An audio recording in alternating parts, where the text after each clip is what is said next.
Hello, everyone. Welcome to today's webinar, From Flower to Diamonds, How to Use Technology as Your Competitive Edge in Producing More and Higher Quality Cannabis SKUs. I'm Patrick Williams, Managing Editor of Cannabis Business Times. This presentation will explore the technology that is required to maintain high-quality products from cultivation through extraction and post-processing. Today, we're going to be learning from members of the Agrify team in a discussion moderated by Kevin Serwatowski, Vice President of Sales at Agrify. Before we begin with today's presentation, I just want to make a few quick notes. You'll see at the bottom of your screen a Q&A button.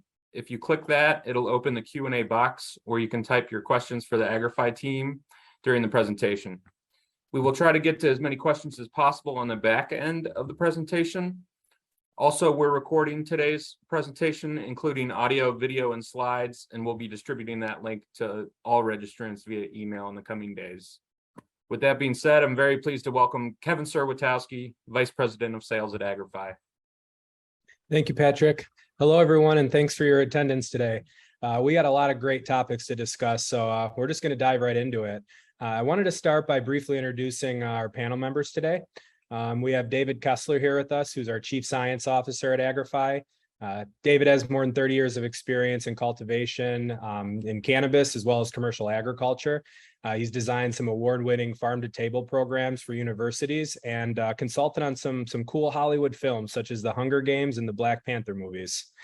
We have Ben Britton here with us, who's our Vice President of Innovation at Agrify. Ben comes with more than 10 years of experience in automation and manufacturing. He's one of the original founders and person who built Pure Pressure, the leading name in solventless cannabis extraction, and enjoys spending his free time in the mountains of Colorado. And finally, we have Michael Maybach with us, who's our Vice President of Product Management in Agrify. Mike has over 10 years of cannabis cultivation and extraction experience. He was actually the founder and CEO of Lab Society, one of the leading brands in cannabis distillation and refinement technologies. And Mike's actually instructed over 500 students on various extraction and refinement technologies, and also enjoys snowboarding and Colorado winters.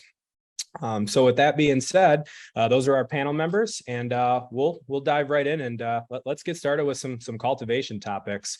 So David, there's many factors to obviously consider when cultivating plants. So during this cultivation process, how do you plan for that while factoring in quality, yield, and extraction and end goals, or your end goals for your products? Really, I think that's a great question, Kevin. And ultimately, what it distills down to is knowing that your end goal is going to be a extracted product, whether that's full melt bubble, or whether you're going to take that down through another process into the diamonds. Whatever that is, the cultivation, the process, and the technology can really be optimized for your end goal. And the days of just trying to cultivate all cannabis the same, treating all biomass, all cultivars and varieties equivalently, it's really not allowing the genetics to display their maximum potential. And what I'm seeing in the industry, and I think that my colleagues would agree, is that where you're not necessarily seeing people get paid a lot more for higher quality product, the craft market is starting to differentiate itself because there is so much what I would call B grade or commercial grade flower and concentrate, that those producers that take the time to perfect the craft, to work on their process, invest in their techniques and their equipment, are yielding better quality and more consistency. And ultimately, they're both making a name and a brand for themselves in their market, but also pushing back against all of this MSO, B grade, just mass produced commercial bud. And I think that's really important to appreciate, that technology can in fact be the leg that differentiates craft from commercial. And so when we start thinking about cultivation, We start thinking about what we can do, knowing that a concentrate is our end goal. And let's talk about some specifics, because I think the people listening don't want to hear me talk about these universals, but maybe some specific ideas on what technology and how it can be used to improve their overall performance, their yield, their quality, and their end products. So the first thing is understanding. Let's say if you're growing for solventless extraction. Now, solventless extraction starts with the flowers. Maybe we can show some pictures of flowers on the screen. Now, while I talk about the flower, what you have to appreciate is that the flower is actually, flower pictures, please, is actually composed of many, many flowers stacked on one another. So when we talk about a bud, it's not a flower, it's not even 10 flowers, it's hundreds of flowers that aggregate into a bud. And so one individual flower, if you'll flip to the next photo, please, you can see is what we call coming out of the calyx. So you have two hairs. In these cases, most of them are going to be red or brown. And those are stigma. Those are the female portion of the flower that actually catches pollen. But the bract, the little spade-shaped piece that the hairs come out of, is called a calyx. And that calyx has the highest density on the plant of trichomes, which represent as these small crystals. Do you mind flashing forward to the trichome slides, please? So the trichome comes in various shapes. And what you see here is mostly capitate stalk trichomes, which are going to look a lot like lollipops. We also are able to see a couple of different representations of maturity. So you have clear or transparent, you have cloudy, and then you also have some of the amber. So understand that if the calyx, the flower, actually has the highest concentration of these glands, the glands themselves are chemical repositories. This is where your cannabinoids and your terpenes are really manufactured and stored. And so because of that, what you want to do is maximize the production of those compounds. And so when we're looking at these trichomes, think of the clear trichomes as not filled yet. It's an empty balloon. They're not ready. You want to think of your cloudy trichomes as starting to be filled up with all of those valuable and desirable cannabinoids and terpenes. And then if they start going into the amber, those are trichomes that have generally oxidized a little bit and they are past peak of maturity. But the goal is to get 100% of the trichomes cloudy, and of that 100%, maybe 10 to 25% in the amber range generally to get peak maturity. But that's not a perfect solution to assess maturity, okay? And so when we start looking at technology, let's talk about the tech. First of all, the image in front of you was taken with a $100 microscope purchased on Amazon. The quality of digital microscopes has increased so much lately that it is a vital tool that should be represented in every cultivator's arsenal. And by being able to go this deep into the plant, this is several hundred times magnification, we're able to really do a better job of assessing the maturity of the flower. And with that, we can pick out the peak maturation time, which ultimately is going to allow my colleagues the best starting material to make these concentrates. Now, when we talk about the tech, I've already talked about a microscope. One of the other important things you have to appreciate is when to harvest. So you can see, you can use this picture, and a lot of people are harvesting their flowers. Some of them are using a microscope. Some are doing it by the number of weeks in their room's calendar, typically 8, 9, or 10 weeks. A lot of cultivators are falling into that short path of 8 because it's more crop turns per year, but ultimately not necessarily the best option. And so one of the other tools you can use other than a microscope to understand the maturation is, do you mind going to the graph of the cannabinoid maturation, please? You can appreciate that, in fact, cannabinoids don't mature on a linear level. So this is an actual study. They took 180 plants. They harvested 3 plants per week across 6 months. And they looked at the maturation of THC, CBDA, and CBGA in both the leaves and the flowers. And it was fascinating. It's not a linear increase. It's actually up and down, and it started to be correlated to specific events in the environment. For example, repotting stressed the plant out, reduced the cannabinoid production. After repotting, you saw a spike in cannabinoid production as the roots were then able to absorb more nutrition and ultimately feed the expansive growth of the plant. So understanding the maturation curve of the compounds you're after and using technology like a microscope is a great way to improve your overall quality and consistency of the products you produce. Now, to get into the actual specifics of some other technology, maybe we can go back to the flower photos, please. I think what you would really want to know is, let's say we're growing for solventless, and Ben, I'd love it if you'd weigh in. You know, a lot of growers, when we're growing for cut flower, we want really dense flower. People tended away from what they would term larvae or airy buds. But what's your take? What's actually best when you're washing flower, fresh frozen, for solventless? Please weigh in. Tell me what you think is the best structure for the flower. You know, that's a great question. So when you're doing ice water extraction, where it's usually a repetitive process, and what I've found to be true is that a lot of times we're separating the trichome from the bud in maybe one of the first or second washes. And a lot of times these repetitive washes is really more of a rinse where we're trying to get those resin glands out from the flower and the bud structure.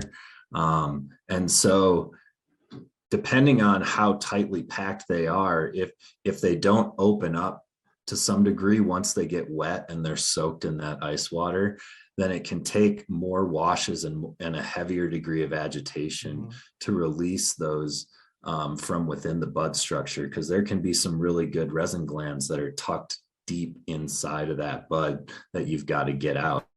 And so, you know, I wouldn't stray away from super dense buds, but I think that you might have to change your recipe when you're washing something like that compared to something that might be really larvae. Ben, that's exactly where I thought you'd go. That's great, because again, I mentioned that those flower clusters are actually stacked on one another. And as you stack more and more, the hundreds and the thousands to get these larger size buds, it can be really hard to get at the trichomes within the flower.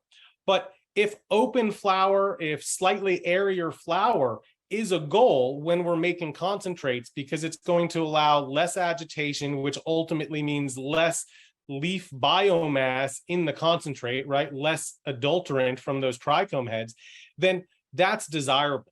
And the really cool thing is technology can get us there. So if I want to get my buds to be more open, even if it's a dense growing varietal, then I can use red light. Red light signals to a plant and causes a stretch, an etiolation. So a lot of growers realize this. Back in the day, they'd use metal halide lights for vegetative and high pressure sodium for flower.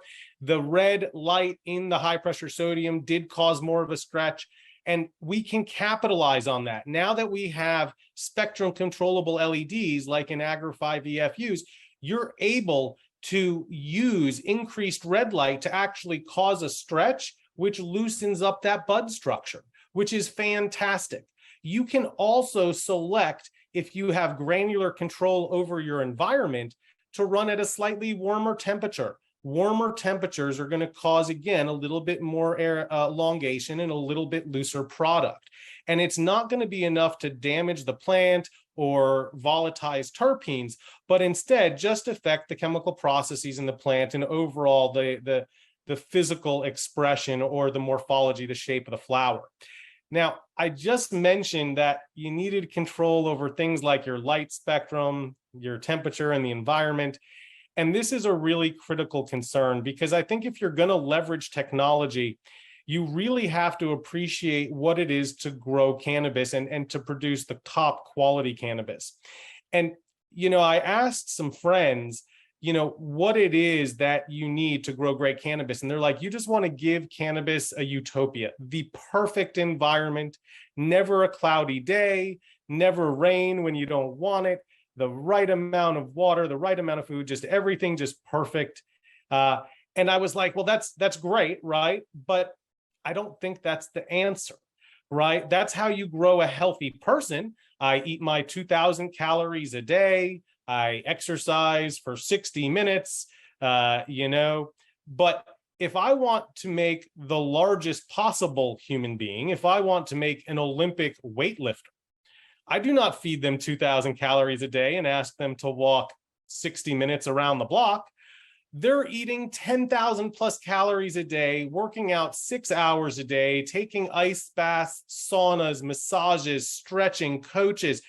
There is huge amounts of stress that the person is choosing to subject themselves to elicit a response. And what is the response? Repeated weightlifting. It increases muscle size. More food, more protein increases the building blocks. It's the equivalent of fertilizer of those muscles. And so ultimately, what I'm getting at is technology in cannabis cultivation. If you're really pushing the envelope, folks, it's to apply stress and remove it. You need to be able to apply the red light and remove it. You need to be able to apply a warmer temperature and remove it. You need granular control over your CO2 levels, your vapor pressure, your fertilizer inputs. And the more control you have, the better the quality of the flower produced. David, how does Agrify Insights and the Agrify VFUs play a role in managing and removing some of those stressors? I think stressors seem to be correct me if I'm wrong, a big thing and ultimately utilizing to get to where you want to be, right? 100%, Kevin. And Agrify Insights, so everyone aware, is our software control program at Agrify. It's really a full ERP solution and then some. And what it does is it controls an Agrify VFU, which is our custom cultivation hardware. Ultimately, each VFU is an independent growing environment that controls temperature, humidity, vapor pressure, CO2, light spectrum, all of the factors that allow you to control and increase a plant's growth. And so ultimately, it is the levers that apply stress and remove it. And the software is not only helping us apply those stressors and remove those stressors, it's actually recording over 1 million points of data per year per VFU. And so with that tremendous amount of data, we can start learning things specifically about each individual cultivar or variety, where how we can use particular environmental levers to elicit a desirable response, like more trichome formation or a more airy flower structure. So having the control over the environment, the VFU, which is very granular, and having the software, which is giving us this high fidelity control and this enormous data set, is really how we're going to be able to use that technology to build better flower for concentrate. Okay. And so that's during the growing process, right? So then I guess with that said, understanding that genetics and maturation of the chemical profile is actually key. You mentioned some analytical, or I guess not analytical, you mentioned some tools that somebody could have to look at this, one being a microscope. This might be a good one for Mike, actually. After the actual cultivation cycle's over, right, and we've applied what we think works and we have our final product, what type of analytical equipment should a lab consider to really dig deeper and look at that final result? Yeah, so I mean, typically for potency testing, you're going to be using an HPLC, which is a high pressure liquid chromatography instrument. Sample prep is going to be key. So having solid sample prep SOPs and obviously all of the equipment necessary there is a must in order to get accurate results. In fact, it's interesting. One of the things that I would say throws off a lot of testing results is actually the accuracy of the scale. Because if you think about it, you're measuring the differences of really tiny things in very small sample sizes to get potency, right? So if your scale is, let's just say a 3 decimal place versus a 6 or whatever, I held up 5 fingers there. You'll get a very different level of precision in your results. So these types of things are things to definitely think about. When it comes to terpenes, you're going to be utilizing gas GCMS, most likely with a headspace analyzer. So gas chromatograph with mass spec. The mass spec is more or less there to help identify what is there, whereas the headspace sampler will allow you to actually test for volatiles, which would be like terpenes, residual solvents, and things like that. So there's different types of testing equipment for each type of test that you're trying to get and each type of result. And yeah, having that data is crucial from the flower all the way through to the extraction, because then you can see what levels of terpenes and different compounds you've retained through the extraction process. Okay, so it sounds like the HPLC is the most common then, would you say, for like if you were to pick that one tool to start with? Yeah, the HPLC is going to be is best for potency. It's going to be the most accurate, the most precise. You're not going to be able to do a whole lot of terpenes through that, unless they're heavier terpenes, just nature of the compounds. But yeah. Okay, so we've used our solution. We've got our cultivation. We did our cycle, right? We got our flower. It's good flower. We've tested it. So now what, right? What's next? How does this exactly relate into extraction as that that following step? So, as David talked about earlier, different densities, and Ben's points were on point, especially with the ice getting the actual trichomes out, because, when you're dealing with physical or mechanical separation, having high bud densities and different characteristics of the flower are much more important. So one is actually the type of trichomes. And David, you might be able to educate us on the type of trichomes that are best for solventless, or Ben, maybe you can. I know there's 2 or 3 main types that are good and some that are not good. And you see this, I mean, just in my personal experience of cultivation, plants that are greasier and wetter to the touch don't wash well, is what I've noticed. Ones that are harder and, more of a hard, sticky bud seem to be better for washing, because the trichomes seem to knock off and be more resinous and oily. So having that knowledge of what cultivar you're coming from into the extraction process is crucial, because that's going to help you choose, well, hey, am I going to go to solventless to produce the highest price SKU on the shelf, or am I going to go down maybe a diamond route, or maybe am I going to go towards more of a bulk extraction process? So having your quality assessment and your actual cultivar assessment in that process of getting to extraction is crucial. Okay. I think one more thing to add there is just this distinguishment between fresh, frozen, and dry flower. And when we're extracting, typically we're going to want to use fresh frozen flower, so we're going to avoid the dry curing process when that plant is at that level of maturation that David was talking about.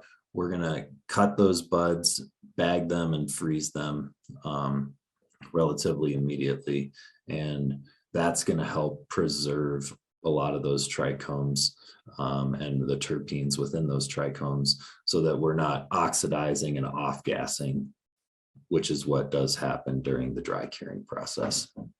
Okay, so it's like that's an alternative pathway versus going the drying route.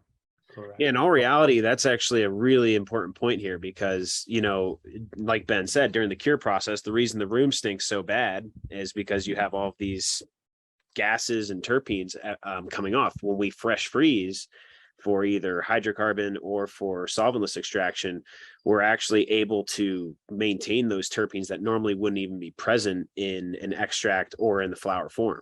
So the extracts, actually specifically mono and sesquiterpenes, are a lot more in higher volume in those extracts. So that's where, when you go to a dispenser and you see like a diamonds and sauce, going back to the title of our presentation here, the diamonds that are sitting in the sauce is comprised of terpenes that wouldn't necessarily be there if we dried the plant out before extraction.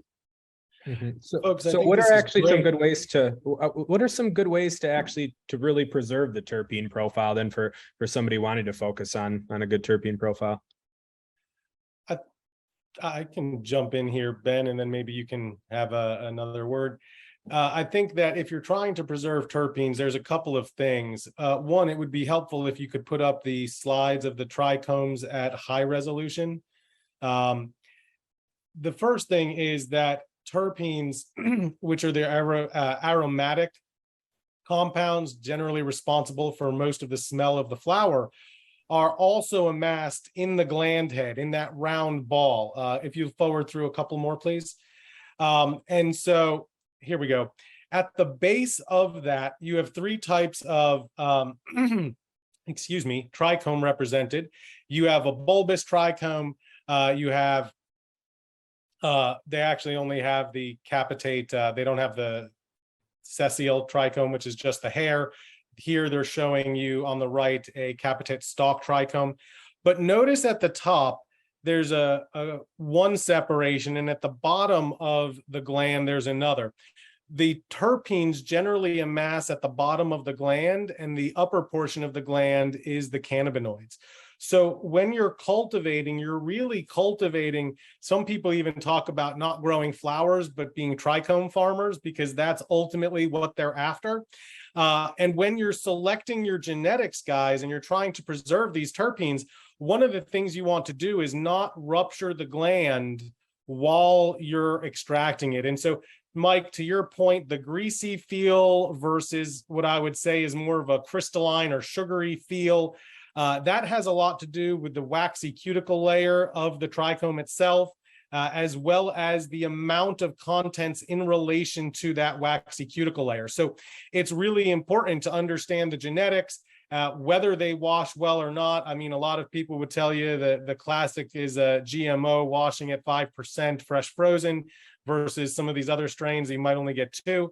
But if you're trying to preserve terpenes, be gentle with the glands, get it from harvested into preferably a cryo-frozen situation as quickly as possible, and ultimately make sure that they are never exposed to significantly warm temperatures, as a lot of the terpenes, while not the mono and sesquiterpenes that are most notably pronounced in cannabis, a lot of the minor terpenes volatilize at low temperatures, and even those temperatures in your facility as you're harvesting and getting plant material into a freezer are warm enough to volatilize those terpenes. And so, Ben, what can you add on preserving and getting the most out of the terp profile?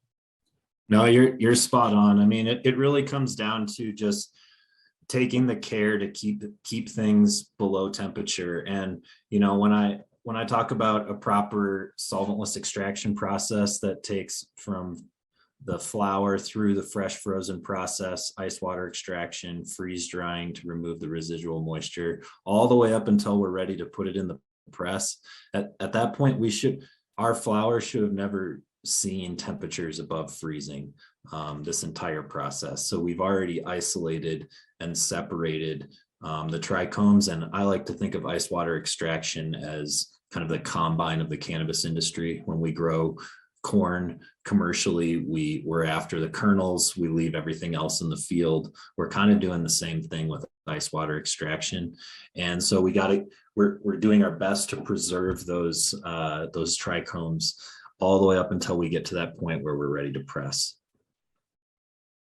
Okay. So how quickly, what about timing too? Like how quickly, I don't know if this one's more for David or for you, but how quickly from when it's ready to be fresh frozen, what does that cycle look like? What does that process look like to make sure it's preserved properly and ready for extraction?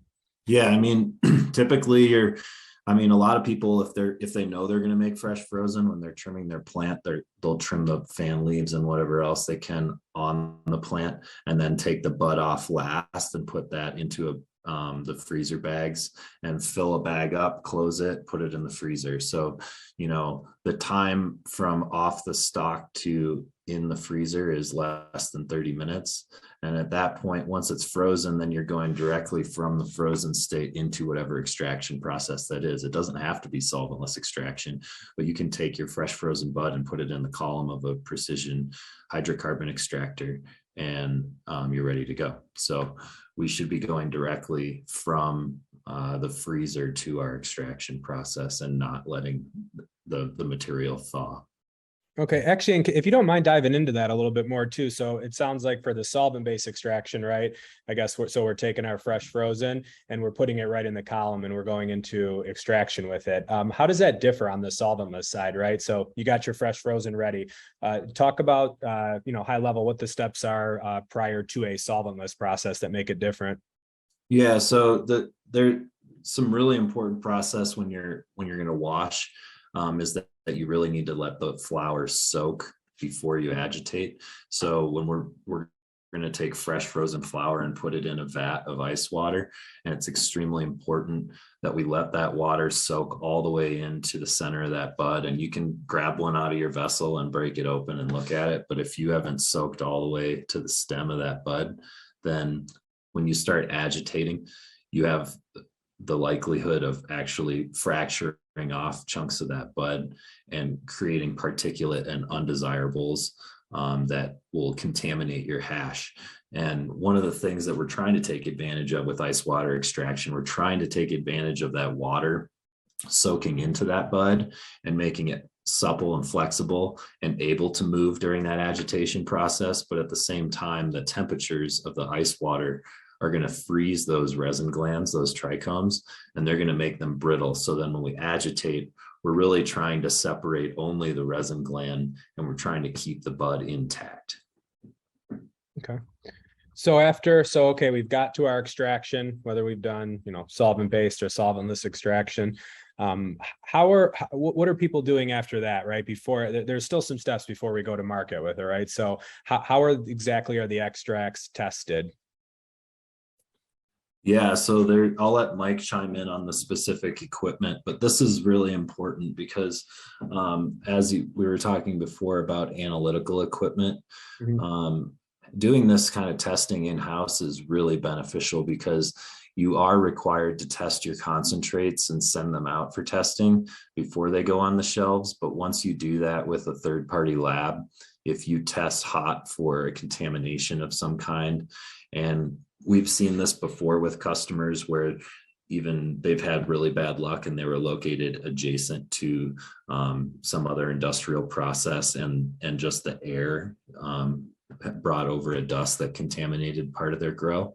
And we didn't see that until it was concentrated later in the process. And so there really is a risk of finding contaminants later on in the extraction process as we're condensing and concentrating things.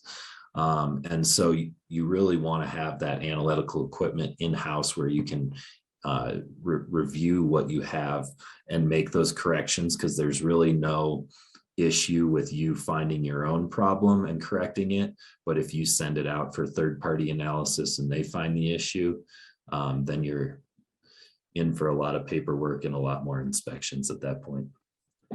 Okay, so basically what they're going to want to look for is to assure that there's no contaminants. And then I would have to imagine at that point, what are they testing for? Terpene levels, THC? Yeah, that's exactly right. Mike, do you want to elaborate a little bit more on some of that? Yeah, so I mean, in all reality, the customer that Ben's actually referring to is arsenic was the contaminant specifically, and is getting into the top layer of the soil. And hemp / cannabis, it's a bioaccumulator, so it's going to extract things from the soil, i.e. heavy metals. So if there's heavy metals in the soil, it's going to get into the bud. Typically, this, especially in most crops of today that we see, the levels are so low that they're going to be non-detect in the flower. But like Ben said, when you concentrate, now you've concentrated everything, not just, the compounds you want, sometimes the compounds you don't want. And what we found is that in some of the extracts, we were finding high levels of basically unpassable. It was above the detection limits. So having in-house testing, if you can identify that utilizing the correct equipment. So for heavy metals, you'd be using an ICP-MS most likely, or some sort of metal digestion type testing.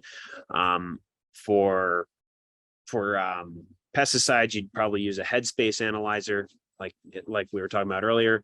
So having these different types of equipment, they are very costly and they're costly to operate. But if you think about it, if you've got, a batch of material that's coming through that maybe let's say it's worth $1 million, and you send one sample, like Ben said, to the state, that whole million, and it has arsenic or it has some pesticide that, now that material must be destroyed.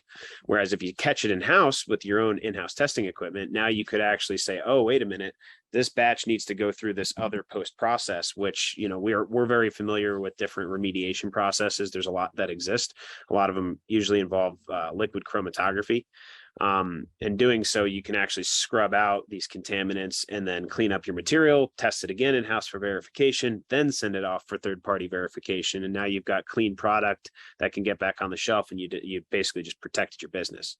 So, and this kind of serves true on the quality assurance side too, you know, for GMP tracking, for just making good product in general. Having that in-house testing allows you to test the material at each step for various, you know, either risks of contamination or even just potency loss. You know, if you think about it, you know, if you've got a whole processing operation, this big plant, and you've got like 20 steps in your process, if one of them isn't performing at 90 or 95% like it's supposed to, you know, typically most processes aren't 100% effective.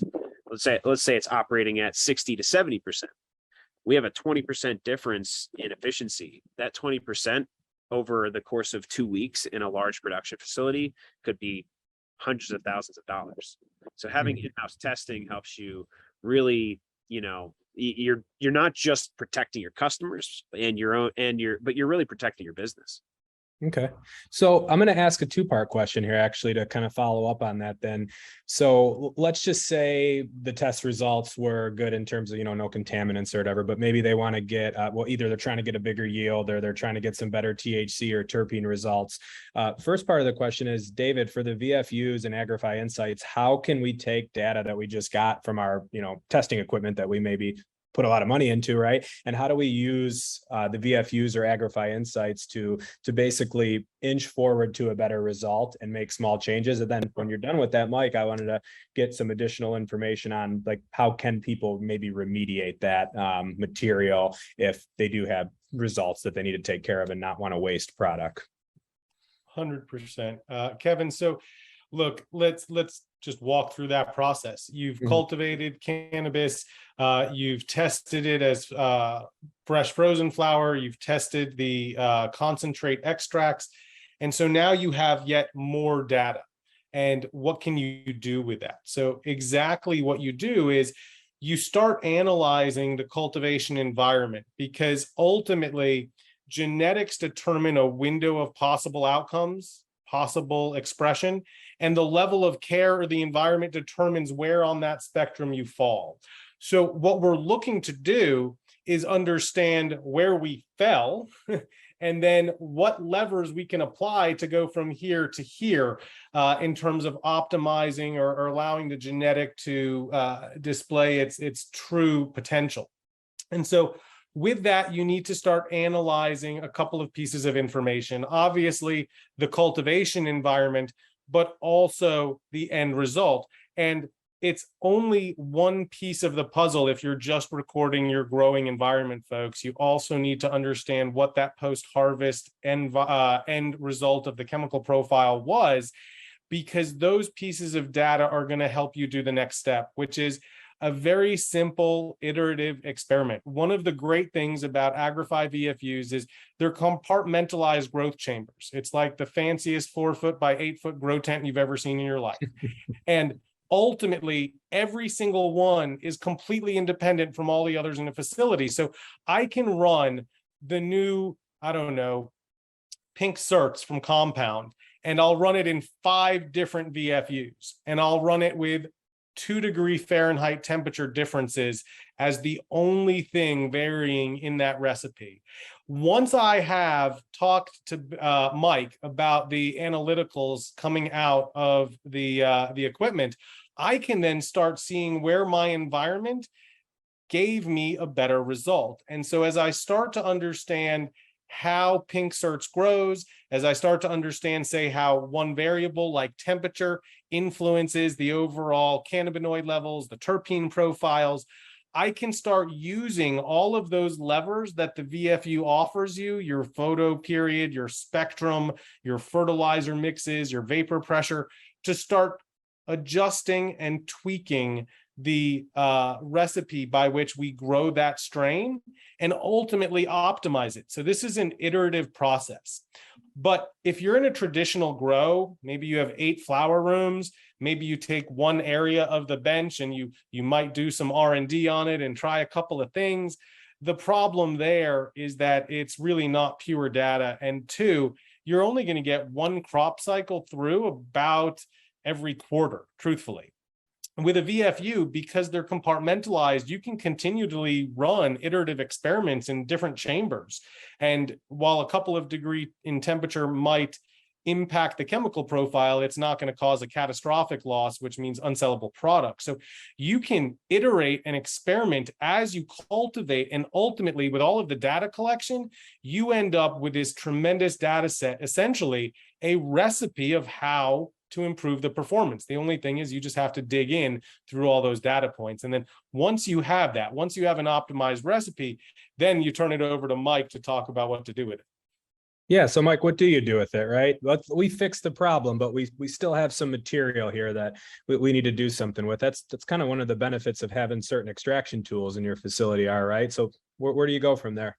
Yeah, going back to the name of our presentation here, Flowers to Diamonds, obviously things that the ideal scenario for all of these cultivars is that they're all fantastic, right? We did a great job of cultivating, we harvested at the right time, we controlled our variables, we fresh froze, and we did it the right way. And we maintained that temperature like Ben talked about earlier. So, whether it goes to solventless or to hydrocarbon, whereas in the hydrocarbon extraction process, we can make diamonds. And diamonds, I don't know how many people here are familiar with the process, but it's essentially like making rock candy, but by utilizing terpenes and a little bit of butane, as well as the cannabinoids, as the cannabinoids would essentially be the sugar, if you will. So our plan here is to make these highly refined extracts. Now, when we can't make these really beautiful representations of the plant that we just grew, and because maybe it wasn't harvested correctly, maybe it went too long, maybe it had to be cut early because of a pest issue or something happened. Well, what we could do is we can either use hydrocarbon extraction for this, we can use alcohol extraction for this, we can use an array, pretty much any extraction method, get into a crude oil. That crude oil is going to obviously be comprised of our cannabinoids, some other plant oils, maybe some plant resins, cuticle waxes, as well as terpenes and terpenoids. Terpenoids being compounds that resemble terpenes or maybe were once, but have changed due to some stimulus. So, that crude oil then can be refined into different products. And that's where you get into different levels of refinement, whether it be, winterization to remove the fats, decarboxylation / degassing to remove residual gases and fully release the carboxyl groups, which is the CO2 from the cannabinoids. So in the fresh material, we've got acidic cannabinoids, which are going to be THCA, CBDA, CBGA, all these compounds that end in an A. When we decarboxylate them, we're actually heating them up to an activation temperature and breaking off that carboxyl group, which is CO2, and going from THCA to THC or CBDA to CBD. Now we're in the, somewhat, as some would have historically referred to as the activated form. And in all reality, what that means is that it's ready for use by your body. Your body can actually receive these into your receptors. So some of these post-refinement processes are more centric around having high potency amounts of that. Whereas your diamonds and your sauce and your initial extracts for rosin on the shelves, those are going to be typically comprised of THCA because it's the fresh, non-adulterated form of the material. So these highly refined extracts would be distillates. So we can use distillation equipment, which is what Lab Society used to specialize in. At Agrify, we've got an array of different solutions for this as well, and as well as all of the steps. But the ultimate goal here is to get to high potency, consistent output products that we can then use for formulation into edibles, tinctures, patches, vapes, all sorts of different products that, whatever really a business owner wanted to create. And really what's nice, in case my rambling went a little too tangential here, the idea here is that going back to our product stream, understanding the quality of that product and which direction it should go in depicts, well, okay, I'm going to allocate all the best material towards rosin and hydrocarbon diamonds, and I'm going to make the most expensive SKUs on the shelf. All this other material in the trim, that's going to go towards distillation, which is going to go into edibles and tinctures and all these other formulated products that I can then sell through my facility. Okay. Mike, can I just ask you a quick question? Just you mentioned something and it struck a chord with me, and I think for our listeners, it might be good to just talk about safety. You talked about cannabis as a hyperaccumulator, a bioremediator, and you also mentioned several different types of products just now other than inhalables. I recently read a lot about, new time-release cannabinoids and edibles with new formulations, touting things like micronization. But you and I chatted a little bit, and I remember you having some concerns about that. And I'd just love it if you would share that, because if there is a safety concern, I think it would be really good to air that out and let everyone hear. There's a lot of safety concerns around what's going on in the industry right now. The one you're referring to, I would say, is something it's more or less harder to pinpoint or say that it's much prevalent at this point, but it's something that especially producers need to be very, very aware of.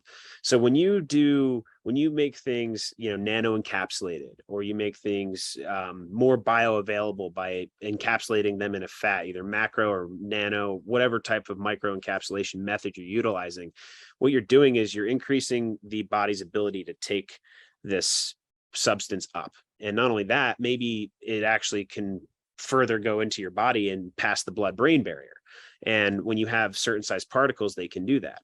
So it's extremely important that material going into those processes is clean and completely free of any sort of pesticide or heavy metal or anything like that. Because if any of these chemicals are present in that extract, once you've nano encapsulated, now it's ready to go right into your brain or wherever into your body. And at that point, you're basically, you're almost getting rid of the body's barrier of protection. That was it, Mike. You were saying that the liver is the filter, and a lot of the micronization kind of bypasses that, which leaves you open. If you're concentrating the amount of pesticides from the flower down into a concentrated form, then you micronize it, you're literally then bypassing the filter and potentially delivering harmful chemicals in larger amounts directly to the people. So again, it's really important to test your material, to use the proper equipment to make quality extracts, and to take training seriously on how to use that equipment to get the cleanest and safest products out. Yeah, and I'd like to add one more thing to that. There's a separate issue. So that's definitely something that I think producers need to be very, especially now that the market's maturing, people are getting more into these technologies. So definitely be mindful of that. But something that's really, in my opinion, not good is a lot of these, Delta 8 and Delta 9 and Delta 10 and all these different cannabinoids that are being synthetically produced from hemp material. Not to say that there aren't people doing it right. And we actually have some customers that, I would say are leading the entire pack on that in terms of safety in their end product. But there's a lot of producers out there that are in that are taking, kilograms of good produced CBD isolate that might have been produced by a viable hemp facility. And then they're doing reactions in garages in reactors with, solvents and various chemicals. And then they don't actually perform cleanup as they should. And I'm not saying everybody's doing this, but, as a consumer, if you're out buying a cartridge from a gas station, just be mindful that, that was not produced in a regulated facility, most likely, nor is there any governing body actually making sure that what's in there is safe for you to consume. Yeah. Hey, just so you know, we got a couple more minutes here left until we have to punt to questions. So, and thank you for that good addition. I wanted to, with all these things that we've talked about, right, where we want to go, some of the problems that they face, what we can do. Can we touch really quick in like 2 minutes on some of the tech that, we might have come in to aid operators, extractors, anything that you can talk about for the audience, get them excited?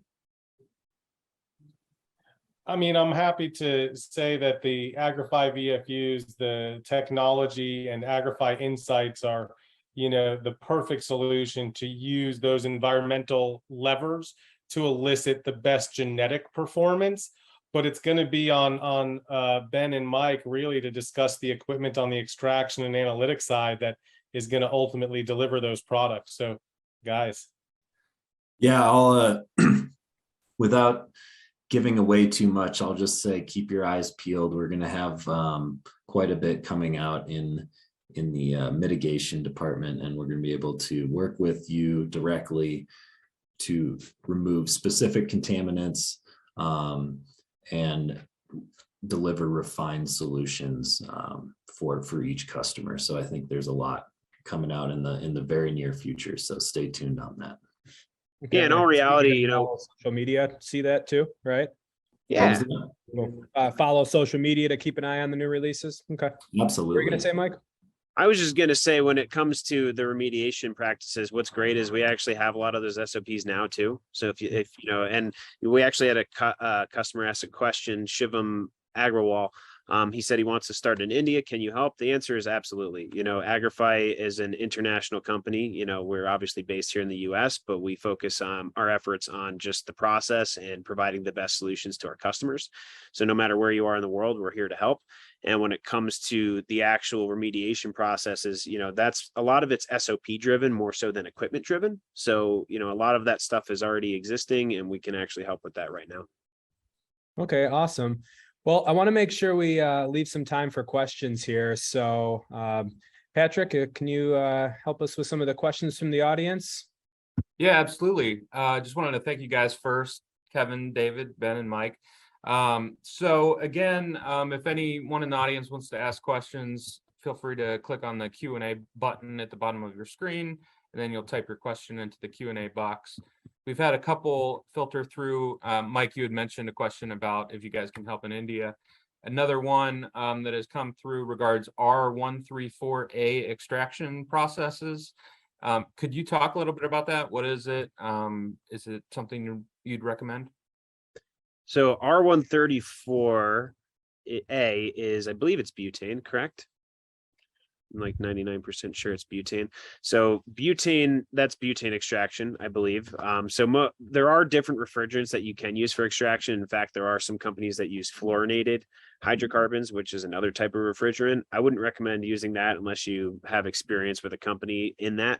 But I would say one of the most widely used in this industry is hydrocarbon extraction. And Kevin, actually, he comes from Precision Extraction as part of the new Agrify team.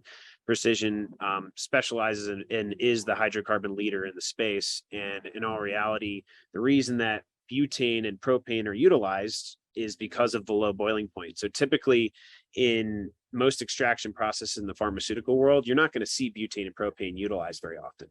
But with cannabinoids, you know, we've been talking about these terpenes and these really low boiling point compounds that are gone.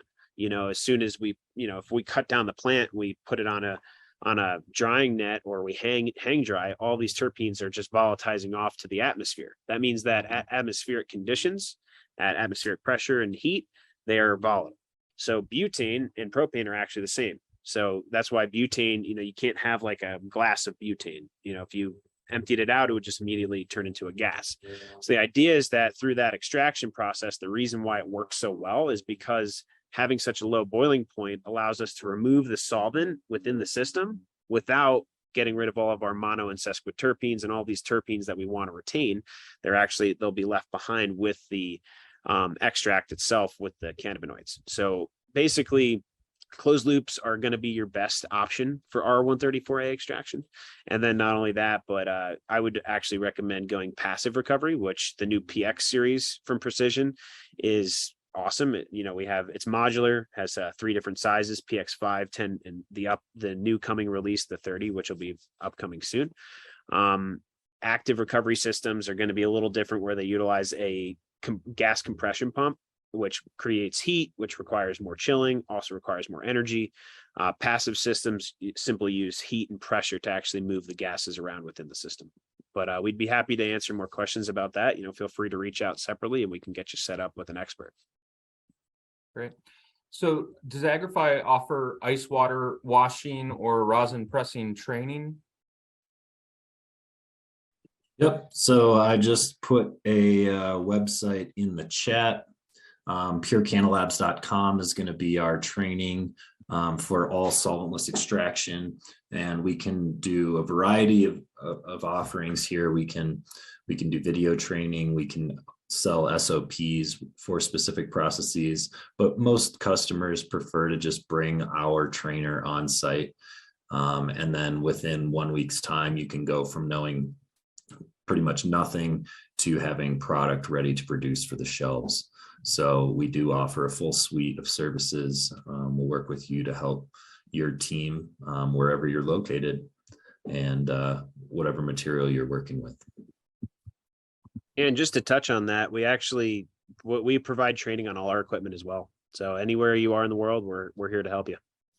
Yep, not just solventless, like really anything from tip to tail, growing all the way through extraction. Everybody, I need to make the point that Agrify really delivers the full suite of solutions from cultivation through harvest, processing, post-processing, analytics, all the way out through packaging and mechanical solutions past that. So ultimately, we really try and provide a full suite of services as well to support that, whether it's training and cultivation, SOPs and best practices, coming over to, as Ben was describing, some of the solventless training opportunities or even solvent training opportunities. But our team has decades of experience in this arena and really are industry experts. And so if you do have questions, if you're looking to really up your game and start competing at a higher level, please reach out. We're happy to discuss those services and really help raise the quality of concentrate across the country, everybody. Perfect. Another question that's come through, could any of you talk about what happens, if you test your extract and then it doesn't come out the way you wanted? What can extractors do? In what way, I guess, would it not so I guess I'll answer this two ways if you guys are cool with me just jumping into it. So if it didn't come out good, so let's just go from a quality perspective and then a contamination perspective, right? So if we're going down the quality perspective, let's just say, I grew this awesome plant and I fresh froze it and I made this, I was like, so excited, but when it came out, it was dark, didn't really have the smell I wanted. Well, in that case, I'd probably want to put it towards a post-refinement technology, which would be, winterization, degassing, and then ultimately distillation so that I could fully refine that into a distillate and then utilize it for other products, unless I felt like I could sell it the way it was. So that would be more from a quality perspective. Whereas if we were on a contamination perspective, we'd want to actually put it through some sort of remediation process, which might be chromatography. Could consist of buying a chromatography column and the correct media, and then dissolving your oil into the correct solvent so that we could utilize the chromatography media correctly, and then essentially separate out whatever it is that we're looking for, or the negative compounds out, so that we can actually recover our good compounds and then create a viable end product.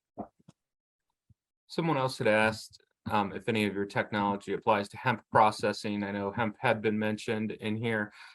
Is it the exact same? I guess it would be part two. Are the processes all the same? Yeah, they're not identical per se. So for instance, you can, after distillation in cannabis, you're not going to be able to go into any further levels of refinement without going into chromatography. Whereas with CBD processing on the hemp side, you can actually isolate your CBD into powder directly after distillation. So that's actually a pretty trusted method for doing so. But otherwise, the extraction methods are very similar. I think Ben could probably touch on washing hemp material versus cannabis material, but through the solvent-based extraction methods, it's generally the same. And don't forget ratios are becoming really popular too, with CBD to THC for many producers as well. So yeah, blend, exactly. And the nuances, we could probably talk about this for a long time as well, for solventless extraction between hemp and cannabis. But in my opinion, what we've seen is that the trichomes are definitely smaller. And so when you're filtering and collecting these, you have to size your filtration appropriately. And I personally believe that a lot has to do with the fact that we haven't really commercialized hemp for the resin glands until recently. And so there hasn't been all these decades and decades of promotional growing that's creating a better trichome structure. So if you will, the CBD or hemp plant is a little bit behind and has some catching up to do. I just want to point out scientifically, hemp, cannabis, they're all one genus and species or treated as cannabis sativa. Technically, it's a regulatory distinction, fairly arbitrary at 0.3% THC, at which case something is classified as hemp or THC. In fact, the new OA bill proposed lifts that to 0.7, which would really dramatically change the potential extraction processes that one could undertake, because at any point in that process, if you go hot, technically it is now illegal. With that larger variance, you have a much bigger roadway in which different methodologies can be applied. And then ultimately, you know, to Ben, your point, it hasn't been bred for the same thing. Hemp was bred out to be cordage and fiber. And cannabis, as we know it, is been designed and bred towards higher cannabinoid concentrations. And so with more time, you will definitely see those, Kevin, as you put it, those proportions, those ratio hybrids, which are classified as type 2. So if you go back to the evolution slide, when you guys reach out, and afterwards, guys, if anyone is listening, you'd like a copy of the program, want to see that deck and the evolution slides, please reach out to us. We'll put up some information at the end. But it's incredible to understand the maturation of those compounds and that they do vary for THC and CBD and CBG. And so as you look at type 1, which would be your typical dispensary drug type cannabis, or type 2, the hybrids, you're really going to want to pay attention to that maturation curve. So a lot of great info, folks. Reach out if you'd like to learn more, and we're happy to provide it. Yeah, thank you guys for a fascinating presentation today, and I want to thank everybody for attending. We will be sending out a survey following the conclusion of the webinar, so take a look out for that, and then also we'll be sending out a link to this recorded webinar. And that concludes the webinar today. Thank you so much. Thank you.